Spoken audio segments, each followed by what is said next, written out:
Welcome to another edition of the East Idaho Prepcast on IdahoSports.com, where we're breaking down the top stories from Districts 5 and 6 of East Idaho High School athletics. This show is brought to you by Ideal, state-sponsored tax-managed savings plan that helps families pay for the cost of college. Go to idsavings.org for more information on how to save for your children's college and beyond career. Let's bring in my co-host, Sean Kane. I am Joel Richardson. It is Monday, December 15th. As you can see in our background, it's the tropical Christmas. It's the tropical holidays that we're experiencing, not because, Sean, we're in Florida or California or Hawaii.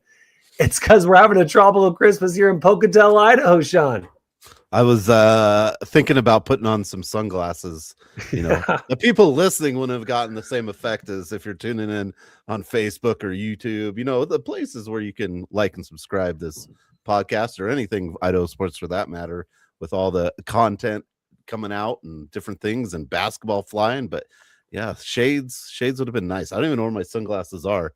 Now, a quick little behind the scenes thing for this episode would be, is Joel wears glasses. I don't think that was a surprise, but Now I wear glasses, but when we do the show, we don't wear our glasses. So no, too much glare. Yeah, there is a lot of glare. So just know we do wear glasses. We do. I wanted it all out on the table.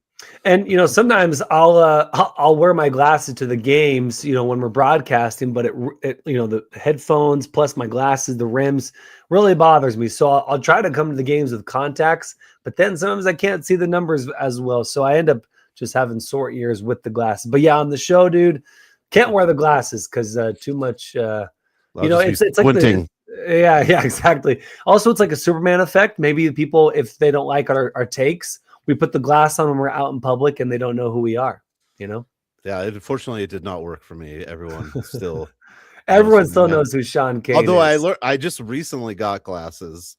Readers, right?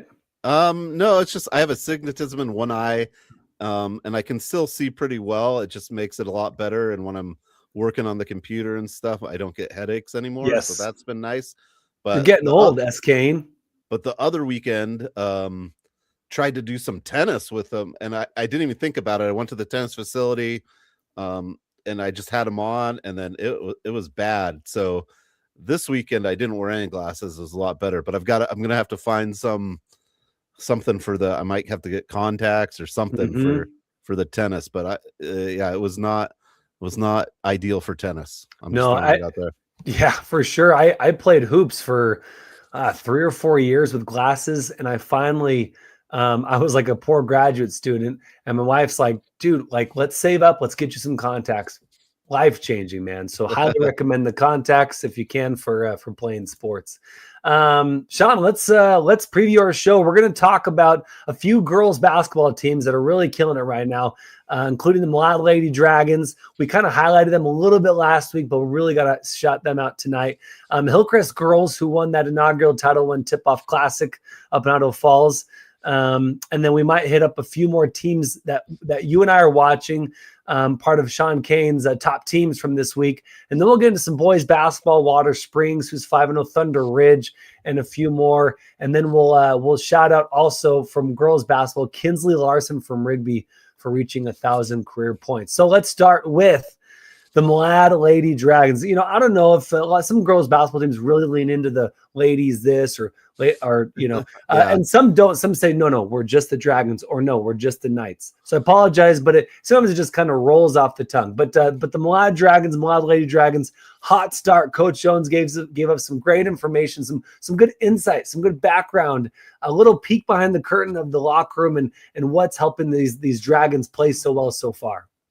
Yeah, 9-0 start. Reminiscent of last year, a team that did everything you possibly could, had like a huge comeback in that state championship game, and just fell a little bit short. And this is a team that, and Coach Jones said, is hungry, right? You were that close to the peak, and they're just super hungry this year. They have big goals. They bring back a lot of experience. Everyone's holding everyone accountable to get better in practice. They've all been playing since 4th or 5th grade together. High basketball IQ. They're able to do a lot of things offensively and defensively, just because they're deep. It's a deep ladies team, the Preference Shoals there. So just a lot of good things, and they've basically, they've had everything that could happen to a team. Just from tragedy to good things. They've just had everything possible happen, and they've just come back.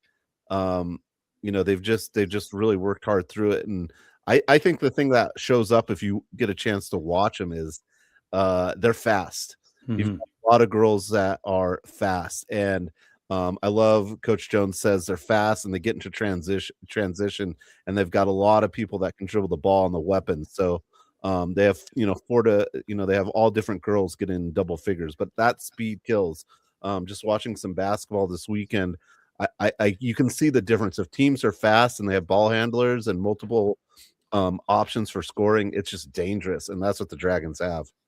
And when a lot of girls are touching the ball, everyone's on offense getting a touch, and like you said, 4, 5, 6 girls in double figures, game in and game out. That matters, right? When you really Yeah. feel that you're a part of the team and you're needed, then defense gets easier, right? You get a steal, you get in transition, and suddenly you're the person who got the steal. Now you're the person on the break putting that layup in.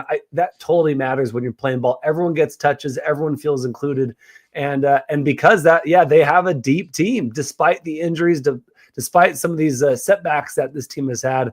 Really, really impressive, and especially they have a tough non-conference schedule. Sean, give us a little insight into their schedule this year. I mean, they've played American Falls, which the start of the season I wouldn't say is like at the top of that list, but still a tough opponent.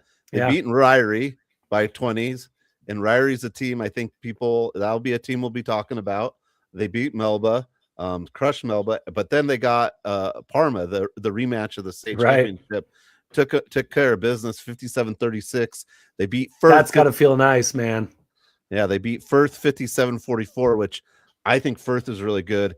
And then Ambrose 65-48, and they've beaten Bear Lake once, and they'll play Bear Lake again. And that's what I said to Coach Jones. I'm like, hey, you're off to this great start, but you've already played some really good teams, right? Sometimes just depending on schedule and stuff, you might not get all the meat and potatoes. You might just get that side salad, and they've gotten a little bit of everything. And I go, I was just kind of wondering, like, what are the the good teams that you have to watch? No one ever wants to say who they're looking for in the championship, right? Or what, or whatever it may be. But Coach Jones gave me some good teams, right? And on that list were Parma, Firth, and Ryrie, and and those are teams they've already beaten. And then he also gave us New Plymouth and Grangeville, and I've seen Grangeville play, and that's a tough defensive team. So that would be, all said and done at the end of the year, that would be quite a contrast of styles, I think, too. And New Plymouth, I'll go on the record. I'm not the New Plymouth expert. I think that's Paul Kingsbury or something. But it was really great to get some insight on some teams that are out there too that you're like watching for, because I don't think they have anything else in mind than state championship this year with some great players on this team. Yeah, let's remind our listeners, viewers, that those 5, 6 of those teams, Sean, that you mentioned, Parma, Grangeville, North Fremont, Ryrie, New Plymouth, those are all teams that were in the state tournament last year. New Plymouth won the consolation bracket. Grangeville lost to Melba in the 3rd place game. Parma, right, ruined Mlad's run to the championship, beat him by 3. And so Mlad taking care of business against Parma, against Ryrie. That's going to feel really good if you're Mlad. So, I mean, obviously the goal is the championship. Would you say, as the East Idaho expert, that Mlad's ceiling is the championship this year? It is going to get the championship? Yeah, winning it all, 3A. I mean, right now they're definitely putting him on the hot seat. No, I mean, right now I don't know if there's a team that has the resume that I agree that Mlad has. They haven't lost a game, and everyone they've beaten is like you just said, quality teams, and they've got great players. A lot of these girls come back. You have Izzy Hancock, She came off an ankle injury from volleyball, a great volleyball team in Malad too. You have Michaela Kelch, I think is how you pronounce it. And she's a senior, and she's able to score, distribute. And they've all been working. Liv Nelson is pretty much a walking double every night. So I was trying to see if they had heights in there, but they don't. But so you've just got all these players, and Brindley, an elite shooter, can draw a lot attention. And we're going to talk about the 1,000-point club, and Brindley will be Brindley Jones, right, is going to be approaching that 1,000 points as well this year, Coach Jones said. So just a good start, and just a resume. Teams have already played, and we get into this a lot. Does it matter, right? Do you play good at the end? Do you play good at the start? But I think they're just, the Malad doesn't, they don't have a whole lot of give me's in the schedule. And they play Fremont, Utah, and Coach Jones talked about the Utah teams being pretty solid that they're going to play, in Aberdeen, and then Bear Lake again, and then Lehigh, Utah. So there's no sleep till Brooklyn for the Dragons. Yeah, I like it. No, I think that's absolutely right. That the ceiling is winning the whole thing in 3A, and they've shown it so far. So good luck to the Dragons moving forward. We'll be watching them very closely the rest of the season. You may or may not see the Lady Dragons in our, Kane's top 5 teams, because we try to spread the love and get a couple other teams that, might have had a good week or a surprisingly good week, or maybe, are playing really well despite their record, and we'll include those, right, Sean, in the kind of the top 5. Yeah, but you'll probably still see Malad, in there fairly regularly, but maybe not a few weeks here and there. Yeah, the top teams know who they are, right? These are teams that were just, we were seeing through the course of the week and who they've played, or in between the week and the weekend, and giving them some shout out, some respect there. Doesn't mean I think this, when we put up this list, it doesn't mean I think this is the best team in all of Idaho. It's just some teams that are showing some grit, some determination throughout the week, and getting recognition from as many East Idaho teams as we can. Yeah. So let's talk about another team that we haven't given a lot of, recognition, but showed a ton of grit this past week. And the Hillcrest girls, the Hillcrest Knight girls basketball team, they won the inaugural Title I Tip-Off Classic up in Idaho Falls at the Mountain View Event Center. And some folks have said, hey, maybe we could take some state tournament basketball to the Mountain View Event Center. The drawback has been it's a smaller place than Ford Idaho Center in Boise, but it is a possibility. And so this was kind of maybe it was a dress rehearsal, if you will, or a kind of trial run. Can this place handle it? From what I've heard, what I could tell, it was a good event.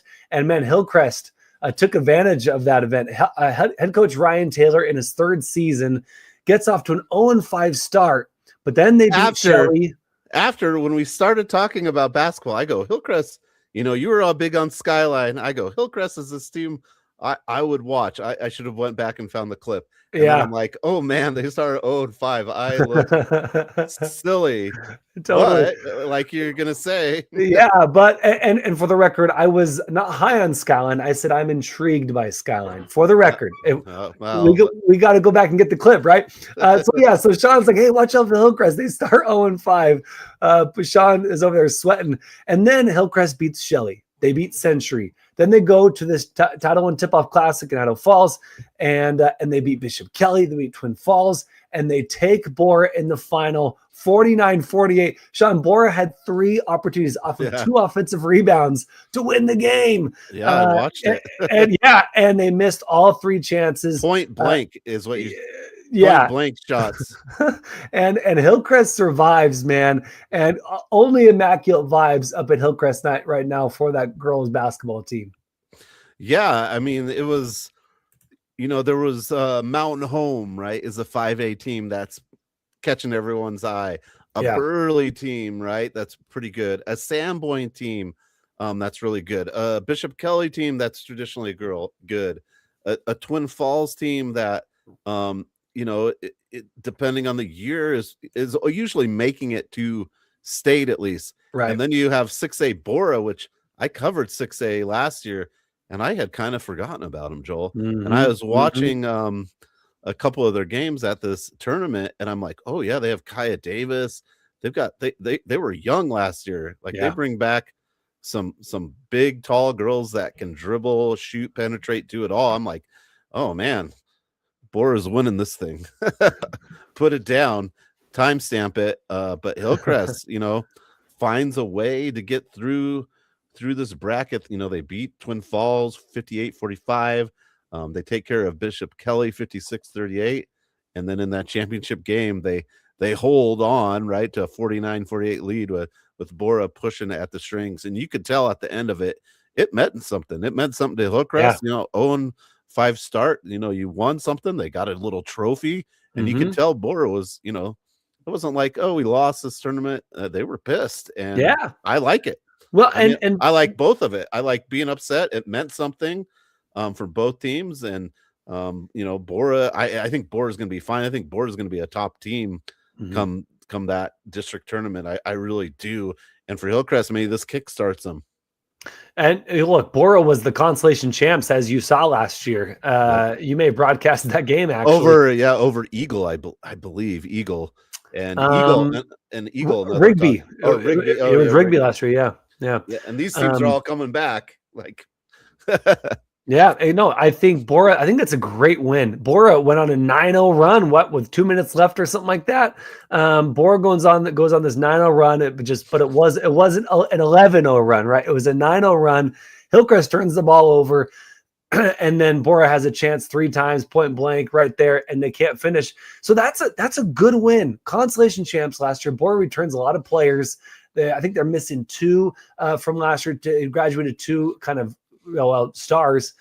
Maybe it was 1, but I thought it was 2. So Bora is a good team, maybe even a great team. They're 7-2 overall right now. They're kind of in the middle of the pack. That's because we're still early on in conference play, but they're kind of right there in the middle of the SIC, and the SIC is stacked. So Bora's got a lot to, but this isn't the Treasure Valley Prepcast. Point is though, Bora is really good, and Hillcrest, yeah, maybe they may have stolen one, or you can say they kept the win, right? They didn't let them take it from them.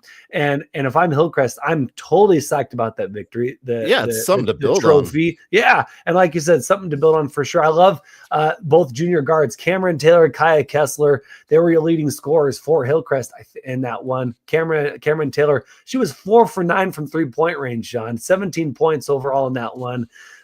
Hillcrest didn't make the state tourney last year.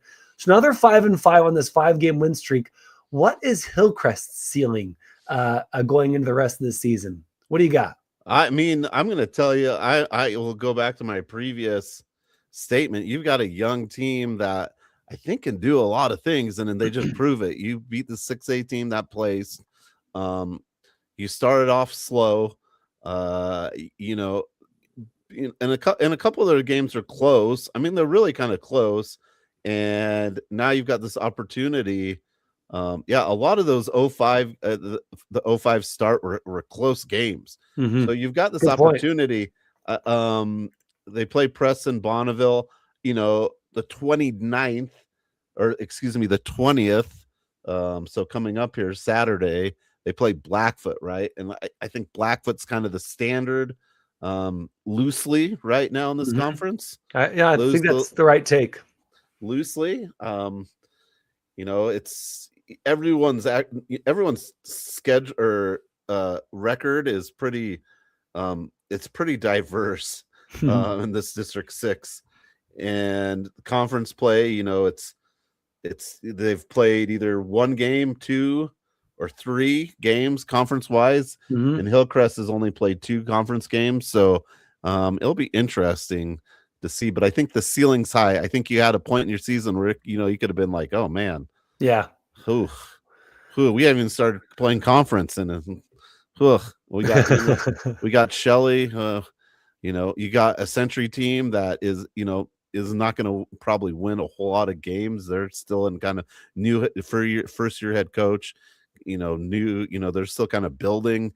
Those are your wins. You're kind of like, man, this could not go well, but you come in, win a tournament like that, beat really quality teams. Like I said, you had some of the the top teams, I think, in 5A in that tournament, in a Mountain Home and a Burley, that a lot of people have a lot of they think these are teams going to be in the state. So, for Hillcrest to come out and win that, I highly doubt lots of people have them penciled in, but congrats, to Coach Taylor and the girls of Hillcrest. The Hillcrest girls have just had a phenomenal fall into winter, soccer, volleyball.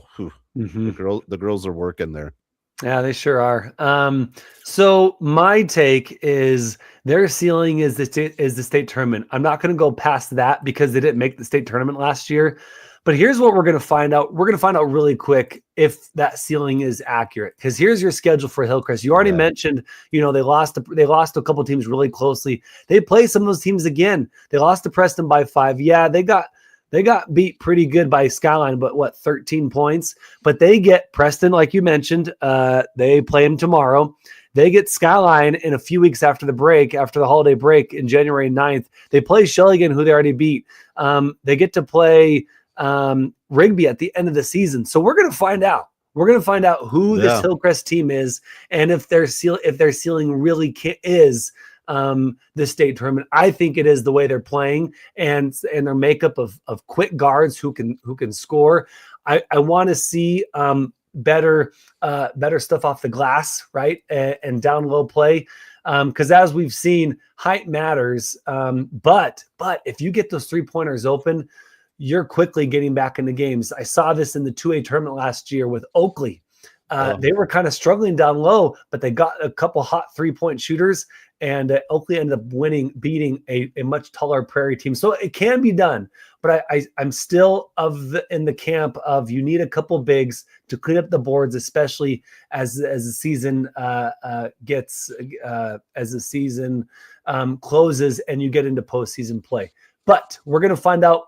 Because Hillcrest has a tough schedule and plays a couple of the teams that they've lost to. They play them again. And I agree with what you're saying 100%. The only thing I like about Hillcrest is when we get to that District 6 tournament, what's a team that's played in a tournament and won it? Hillcrest right now. Yeah. And that District 6 tournament, it can be wacky and wild, and the best teams don't always make it. And true. 2 spots. If you had to say something right now, you'd probably go Blackfoot, Skyline, and then maybe Hillcrest is that third. Yeah. I don't think Idaho Falls is any slouch either. And Bonneville's right there. They're 3-3. And maybe those other teams. So yeah, I like Hillcrest having that tournament experience and beating teams on paper that are better than them. Let's say that. I mean, most people would say Bora is a better team, and they went and won that game in a tournament setting. That experience is just so valuable. Yeah, that's a great point. And again, Ryan Taylor in his 3rd season, we talk about this with like college sports. Now it's all changed because the transfer portal, but about 3 years in, you kind of have your culture established. You have the players that you've been coaching up since freshman, sophomore year. And I think the similar thing can be said for high school. You're in your 3rd season. You've established your culture, and you've been coaching these girls or whoever for basically freshman, sophomore year. So I'm really excited to see what this Hillcrest team can do, and I hope that they can push your Bonnevilles, your Skylines, and especially your Blackfoots. Because I think you're right. Blackfoot is probably still your top dog in that District 6 conference, but it gets crazy. Any girls sport, right, man? We know it gets crazy in 6A in the High Country Conference, 5A High Country Conference. So good luck to Hillcrest the rest of the way. Anything else, Sean, for Hillcrest? No, just congrats. I think that was the Hillcrest winning the girls was probably the most exciting thing of that tournament for East Idaho. I would say that would be my caveat to that. I like it. So here are Sean's top teams for this week. We've mentioned Hillcrest. We've mentioned Malad. Again, Hillcrest, that record is a little bit deceiving because they're on a 5-game win streak and they had some great victories the last week. Malad 9-0. Sean, let's talk about Rigby really quickly, but not the team, but their maybe not arguably, their best player. What shout out do you got for Rigby? Hey, Kenzie Larson this past week, reached 1,000 career points. And, we don't get to talk about that too often. Maybe I feel like there's years there'll be a couple, then there'll be a year where there's none. But yeah, Kenzie Larson reaches 1,000 points on her home court. And, I had the pleasure of doing the 6A girls state tournament last year and got to watch a lot of Kenzie Larson. And the best word I can say is competitor. She fights. She's one of the hardest fighting players I can think of. Just going out and if they're down by 20, I'm sure she's hustling as fast as she can. You don't see that so often, but yeah, Kenzie Larson, helping her team get to 10-0. And I think, like we said last week, I don't know if Rigby loses a game going into districts. I mean, I don't know. It's going to be close. And a big part of that is Kenzie Larson. She's kind of the team leader, and, putting up 1,000 points is big. Yeah, it is. And I feel like almost every year we get one, 1,000-point celebration. And I can't remember if we had a couple girls last year, or it was a couple boys, but yeah, it's not often we get to shout out 1,000 points. So really cool. Congrats to Kinsley Larson for the 1,000 points. We talked about Rigby, I think last week, Sean, or the week before, but coached up by Todd Barber in his 5th season. They're doing so well right now. Something to watch for are some games coming up with Rigby: Canyon Ridge, Capital, and then Madison. Always a big game, but that Madison game isn't until after the holidays. Sean, I'm really looking forward to the holidays and Christmas and New Year's. But dude, there's gonna be some great basketball coming up right after we get back from the holiday break. Yeah, I think there's a couple tournaments. I think the Preston boys one is this weekend. But besides that, a lot of stuff is going to happen after the break. You're going to get those shootouts and different things, and it'll be exciting because boys is what, halfway, or excuse me, girls is halfway, like a quarter way through. Yeah. And we get back from break, and your first games are kind of that conference. Conference. And so Rigby's got Madison January 7th, Thunder Ridge 2 days later, Highland the next week, Canyon Ridge, Madison, Pokey, Hillcrest, and some of the season's over. It's the end of January, and we're going to district play. We do got to say, we do have the big East Idaho Holiday Shootout, big tournament out here, and that's coming up this weekend. So we do have a big tournament coming up here in East Idaho, and Rigby's got Capital to start that one. And so we'll get a good insight, more insight into who's top dog, who's trending in the right direction, and I'm sure some of those teams from East Idaho will show up in your top 5. Either next week or after the break, after that East Idaho Holiday Shootout and the Preston tournament as well. Yeah, Ty Shippen, the athletic director at Rigby, has not sent me the brackets for that, so I don't know if he took an early break or what, but that's right. Love to have him, Ty. I could text him, but he's really good at making brackets. I'm guessing he made them, since now, because this used to be hosted by Idaho Falls, I think, like Skyline, and now it's hosted by Rigby. I think there's been I bet you they use all the gyms in that District 6 area though. Yeah, but I don't have the brackets, and there's usually some good teams. Maybe Star Valley from Wyoming will be there. Their boys team played this last weekend at that tournament, and they look solid. That looks like a solid team, and they usually play in that. But yeah, that will be coming up this week, and that'll be a good one. Always some good games there. All right. So yeah, good luck to all those teams, and hopefully we'll get some good insight after that tournament. Let's continue with your top team, Kane's top team, Sean. We've hit girls basketball. Let's move on to boys. Who do you want to talk about? You got Thunder Ridge, Preston, Marsh Valley, Wendell entering the chat. You have Butte County, and then you have Water Springs. Who do you want to hit first for boys basketball? The season's about quarter of the way through. Who do you want to talk about so far? I'm going to go Thunder Ridge, because everyone I talk to, just different coaches and stuff, and the question I always kind of say, who's good, like in the area, don't tell me who's good in your, it's like, give me some teams that you might not have to play Right. whatever, just some teams. And, I get a lot of Thunder Ridge. Thunder Ridge is a team to watch out for. And, I just didn't even really think about it. But you know what? They kind of are a team to look out for. They've started off 3-0. They've beaten everyone pretty convincingly. Their game against Idaho Falls last Thursday is a little closer. They're playing all the 5A schools first, and Thunder Ridge will be at that Preston Indian Classic starting Thursday. And I don't know if Thunder Ridge has played that one before, but Thunder Ridge has got just a really good team. And from what I understand, they have 3 to 4 guys that are over 6 foot. They have some good guards.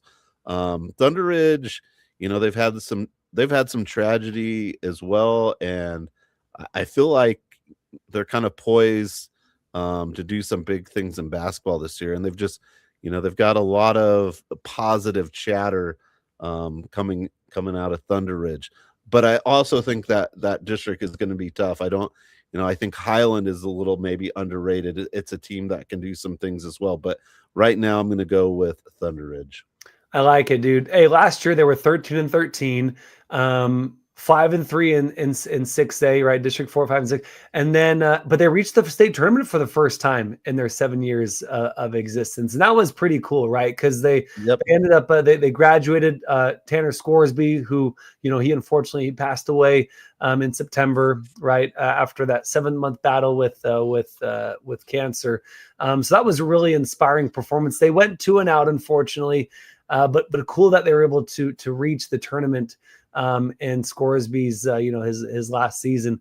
And I think with, like you said, they have returning players. I know they've been talked about by a number of coaches in 6A in that District 4, 5, and 6 conference. That Thunder Ridge, watch out, because they're returning players. They have that state tournament experience for the first time in their 7 years of existence as a team. So Thunder Ridge, yeah, I like that pick as a team to watch for. Currently, right now, what are they at? They're at 3. I have here 3-0 so far. And behind, Canyon Ridge and Rigby. I had to make sure. But yeah, Rigby's 4-1, Canyon Ridge is 4-2. So those teams have played a few more games than Thunder Ridge has. I like Thunder Ridge's size, and yeah, I honestly appreciate you including them in this week's kind of your top teams because of the potential that they have with their bigs. Yeah, and they have returning players. Cam Bateman, they have a lot of seniors. They were kind of young last year, if you think about it. Cam Bateman's a senior forward. McKay Scoresby is a junior. Deegan Branson, a guard. Deegan Branson is a good guard. Is a good combo guard. He's going to score. He's going to get the ball down the court for you. And they have Kenyon Wright, who's a 10th grader guard, and then James Nelson, I believe is. I didn't get a height on it, but I believe James Nelson, the centers, is pretty tall, like 6 something ish. So they've got height, they've got guards, they kind of have, kind of some perfect ingredients to be dangerous. Mm-hmm. Yeah, I like it. And look, TJ Train in his second season, in his first season, took the team to the state tournament. So yeah, good vibes up there in Thunder Ridge. I think they're going to have a big season. I definitely think the ceiling for them is the state tournament. And then beyond, who else do you want to talk about for the boys, Kane's top teams this week? We got to go Water Springs. Yeah, let's do it. 1A, man. What do you got from Water Springs? Water Springs is, off to a 5-0 start. They were in the tournament last year, this Rocky Mountains Conference. You've just got teams that are always so dangerous, right? And Water Springs. And again, weren't we talking about this last year? We got to do a game at Water Springs. I don't even know where it is. And it's in Idaho Falls, right? Yeah, I've driven past it. And it was funny. I'm driving to my, where was I driving? I think I was driving from like kind of downtown to my in-laws' house. And I literally drove right past Water Springs. Like, wait, that's the school.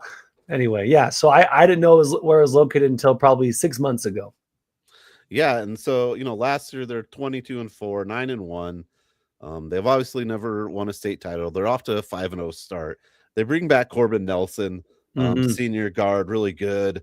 They lose Titus Driver, the 6'7", biggest guy in 1A probably, right? Yeah, right. 1A actually had some big dudes last year, but they lose him. But Corbin Nelson, he's the player of the year of the conference. They've just got a lot of good players. I can't imagine they have a lot of depth, but you know what I mean. But Mm-hmm. everyone who plays is really good. They have the good guard play. They have Isaac Kolsterman. He saw lots of playing time last year. He's back in there. They're fast. They got a lot of different looks. They want to be defensive. They want to be a really strong defensive team. And anytime a team says that, I like that. I like that when they go, we're not worried about hitting the Steph Curry threes. We're worried about playing defense. I think that's a good recipe for success. So Water Springs, always got to give them a shout out in a conference that it's going to be, I think, absolute bonkers coming towards the end of the year. Well, yeah, and that's I was gonna lead with or reply with. Water Springs is having a great season so far. Unfortunately, they find themselves in the same conference as Mackey, Grace Lutheran, Rockland, even teams like Showban, American Heritage, like Ledor. These teams, like on any given night, they can win. But Water Springs has that height, and they return some solid players that took them. That took them far last year. So I like your inclusion of Water Springs here, and I like their ceiling. Looking at the state tournament last year, they were the 3 seed and they won the consolation bracket. They lost to Chalice, the 6 seed, so that was a bummer. But again, a team from the Rocky Mountain Conference, of course, they lost to that Chalice team in overtime, 58-56. So it wasn't like great game. Chalice blew them out. Yeah, phenomenal. May have been the best team in that 1A tournament, or the best game. But then Water Springs beats Nez Perce, Cascade, and they win the consolation bracket. And they return, again, a number of players. So watch out. I think Water Springs is definitely, yeah, exactly. Water Springs is definitely, their ceiling is the state tournament and then beyond. I want to see them get, not lose that. I want to see them get into the winner side of the bracket and then at least play for that 3rd place trophy. Yeah. And the other reason, and I totally spaced this, but the reason I brought them up was their resume, Joel. The teams they've beaten already, they've beaten Hawaii from Nevada at the Ryrie shootout. They beat Ryrie, which I believe last week we talked about Ryrie and the same guys that play football, a lot of continuity. That's a good team. And they've beaten Butte County. It's like they've beaten these teams that are classifications up that are going to be good teams at classification up. So resume wise, I really liked what Water Springs had done at that Ryrie Bulldog shootout. Beating those three teams that are at least, I don't know how Hawaii, Nevada will do, to be honest with you, Joel. I'm not that expert, but I feel like Ryrie is going to have a good season and Butte County. So resume wise, I like the wins so far by Water Springs as well. And you mentioned the tournament wins, that matters. And that was a tournament win, right? Beating Hawaii out of Nevada, Ryrie and Butte County. Hey, they get Butte County tomorrow night. We'll see what they do against I assume that's another win. They beat them last time, 53-41, a 12-point victory. West J is going to be interesting. That's, what is that? 2 classifications higher than them. And so that's interesting. A lot of depth, I imagine West J will have. And then they got Hanson. After that, I want to say no. They got a few non-conference games, and then they get into conference play starting about January 20th or so against Grace Lutheran. And hopefully, I think I'm supposed to be broadcasting a few of those games for Idaho Sports, Sean. So looking forward to that. At Grace Lutheran? At Grace Lutheran, baby. You know it. Girls, boys, we'll do both. We'll be right there courtside. It's one of the funnest places to broadcast. It's really great because they'll be shooting free throws. The whole place gets like dead silent when Grace Lutheran is shooting free throws. And there we are, like, chumming it up, broadcasting this game as, just a normal volume, but then our voice like carries through the free throws, and you feel kind of bad, like, oh, am I like ruining the moment? Anyway, Grace Lutheran, great place to broadcast, but should be doing that at towards the end of the month in January. Yeah, and then the just by comparison, why I said these are quality wins. If you look at conference opponent Rockland, they've played Butte County and Ryrie, and they lost to them. They lost to Butte County in overtime, right? And lost to Ryrie. So just comparison, playing the same teams. Right now, Water Springs kind of doing some work. Yeah, dude. I would say they're the top dog right now in that 1A Rocky Mountain Conference. Hey, they're scoring 59. They're I think the highest scoring. Well, they're close to the highest scoring. Taylor's Crossing is averaging 60, but I like to see their resume, right? Their record. So I'd say Water Springs is the best scoring offense, and then their defense is pretty good. Grace Lutheran right now is only giving up 31. Water Springs 43. And I want to say Rockland's giving up 41, Mackey's 42. So, but everyone's right there, right? Maybe 31 is top defense out of Grace Lutheran, but Water Springs is showing up, right? The difference there is 16 points. Grace Lutheran 22, right? That kind of your plus minus, and then Mackey's at 6. So man, I really like Water Springs right now. So I like their inclusion in your top teams. Anyone else you want to talk about from this week for boys basketball? Let's bring up the image one more time. Wendell is kind of the odd one there, but they're off to a good start 4-0. Butte County is interesting. They lost to Water Springs as one of their losses. Right. You have a Marsh Valley team that's also started off kind of slow, and now they're at 3-2. I think they lost their first couple games, and now they're at 3-2. And but that's about really it. I think there's a lot more. I feel like there's a little more parity on the boys' side than the girls' side this year, just as far as like records, right? I mean, right. You can only look at the records so much and go, oh wow, they're 10-0, but I don't know if there's any parity with Sugar Salem girls at 10-0. But, right. For the boys, I feel like there's a little more parity, and as we get deeper into some of these conference battles and a little more harder matchups, it'll be interesting to see what these records look like then. And Wendell is part of that 3A SEIC, even though they're really on the west side of the state. You can make an argument like southwest or south side of the state, in that Magic Valley area. But I do like you including Wendell. We got to give Wendell a shout out. I'm guessing Magic Valley will talk more about them, but yeah, Wendell 4-0. They've struggled in football, some of those boys sports, but in basketball, I like it. Let's see what the Wendell Trojans can do moving forward. I want to remind everyone this show is brought to you by Ideal, Idaho's college savings program. Go to idsavings.org to find out how you and your kids can save for college, trade school, apprenticeships, and even student loan repayments can help pay those back. Sean, that's the show. And unfortunately, this is my last show. We teased it out last week. I got to step aside and let someone else take the reins and to join Sean. Life gets busy sometimes. And unfortunately, we got to decide what's more important. I got family stuff and I got other responsibilities, work. And so got to take a step back for a while from the East Idaho Prepcast. But Sean, it's been a total joy to talk about these teams, these student athletes, the coaches. We've had a lot of great guests on. We were hoping to get some guests on tonight, but didn't work out. But it's been a really, really good time to talk about these East Idaho teams. And dude, East Idaho is the best Idaho.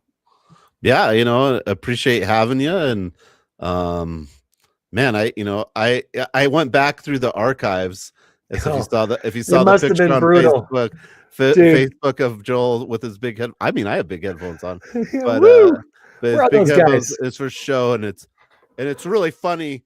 I gotta find those things. So there was the first season of this podcast, and Lance Taylor is doing it, and like the last episode or so of the first season, I came on, and then kind of similar circumstances, kind of, I think me and Brandon did one show and then you came on, so it was kind of funny to see those coincidences in the show. But yeah, a few seasons here and there, but it's been great to have you. I think the community has appreciated your insight, and Joel's gonna still broadcast, guys, so don't get worried. You won't miss him too much as long as you tune into those broadcasts. That means you have to tune in. Yeah, please do. No, yeah, for sure. Yeah, please tune on IdahoSports.com. We'll try to be broadcasting boys, girls, hoops, especially in January after the holidays. We'll go, I think we're trying to be at least one game a week here in East Idaho for IdahoSports.com. And then we'll get into district and state tournament play, and we'll be there for sure broadcasting those games. And Sean, hopefully you and I can do some of those games together. But if not, yeah, I'll be there on IdahoSports.com broadcasting. But for the podcast, hey, have me on every once in a while as a guest. I would that would be a good time. Yeah, we'll see where we go, what artistic directions we go moving forward at That's this right. time. But I'd like to continue, maybe have just some more guests on and some different things, and maybe it just won't happen every week, or maybe just a different format, some different things. So, again, if you're, watching this later, remember to like it, so it gets out there for us. And then, if you have any comments, your favorite Joel moment, I'd love to see it and put it in a graphic later. But if there's things you still want to see on the show and different things like that, let us know, and we'll keep that in mind going forward. But yeah, we definitely have you on if it goes that route. But for the most part, it's been 5 seasons, well, like 4 and 99% of a season or something for me. So Right. it's kind of crazy to go back, because I was looking back on all the videos of how many shows we've done and stuff. So it's just really lucky that we're able to get on here and talk about everyone, and lucky to have you come and do it with me. And it's just been fun. And it's not, whether we are on or not, East Idaho is on. Yeah. Yeah, Sports dude. wise. 100%. That's why I say East Idaho is the best Idaho, not just in terms of people and nature and all that, but the athletics, the student athletes, the stories are really, really cool. I know North Idaho might have something to say about that, but we might be biased. Well, we are biased. However, there is a lot of truth in the fact that East Idaho is the best Idaho. So it's been a really, really pleasure, a great pleasure to highlight those stories and teams, and do it with my friend Sean Kane. And we lasted together about a season and a half, 2 seasons, 2.5 seasons. I can't remember, but it's been total fun. I've never podcasted or done anything like this before. And, I'm still not anywhere near, professional or perfect, but it's been a lot. It's been a really good time to learn along the way, and notice that I have a lot of weaknesses, but it's been a good challenge. It's been really fun. So thank you, Sean. Thank you for having me on. Thank you for letting me join you. It's been really fun, and then hopefully we can keep talking sports.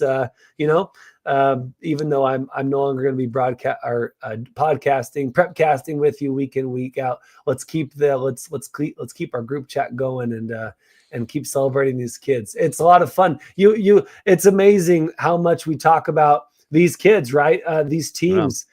Every day there's at least one text that flies between Sean and I about this team, or did you hear about, Brentley Larson, or did you hear about Kinsley, whatever, or did you hear about, Skyline or Blackfoot? Did you hear about this coach? There's at least every day there's some kind of text that goes through. So we love talking about you guys. Keep up the good work, and keep being excellent to each other.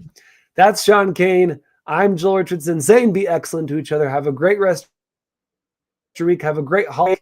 Enjoy all the sports, all the family, and Sean, we'll see you next time on the East Idaho Prepcast on IdahoSports.com.